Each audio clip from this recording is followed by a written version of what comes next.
There are places in India where Ravana is remembered not as a villain, but as a learned king, a brilliant musician, and a great devotee of Shiva.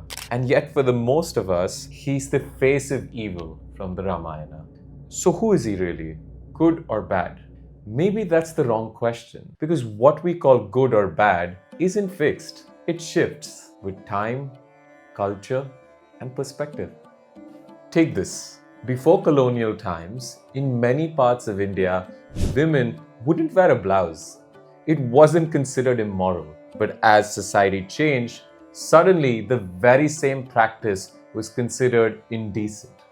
Even today, tattoos, mental health conversations, intercaste marriages, or even what's considered appropriate at workplace. Things once frowned upon are now normalized. So what does that tell us? That morality isn't set in stone. It keeps evolving with the society around us. And maybe Ravana shows us something similar. It's not the man we detest, but the qualities, the unrestrained desire, the unchecked ego, acting from impulse instead of awareness. Because when instincts alone run the show, we slip into Matsya Nyaya, or law of the jungle. In the animal world, that makes sense. A lion attacks, a wolf dominates. Fear is what keeps the world together. But for humans, a fear and survival-based world doesn't let us move to our higher potential. If all we're doing is reacting, we never get to creating, building, discovering. So what did we do about it? That's why society stepped in. For those who can't act consciously, laws were made. External guardrails. Think of it like traffic rules. Even careful drivers benefit from them. But for the aware, the consequences of choices are enough learning. For those who act consciously, the natural consequences of their actions are sufficient guidance. Of course, instincts themselves aren't always destructive. The urge to care for a child, to help someone in need, or to cooperate with others. These are instincts too. The question is whether we let our lower instincts lead or our higher awareness. And yes, some actions like violence and exploitations have always been harmful.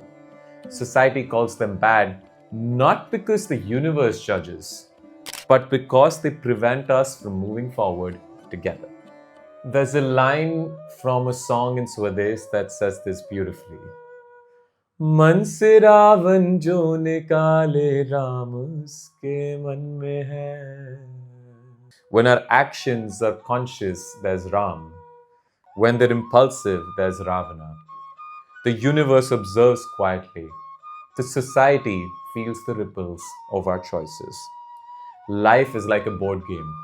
The dice may fall randomly, but how we move the pieces decides whether we rise or fall. And maybe the real battle isn't Ram versus Ravana out there. It's awareness versus instincts right here. And every time we choose awareness, Sri Ram rises within us. What qualities do you see in yourself as Sri Ram? And what as Ravana? Take a moment to reflect. Thank you for watching.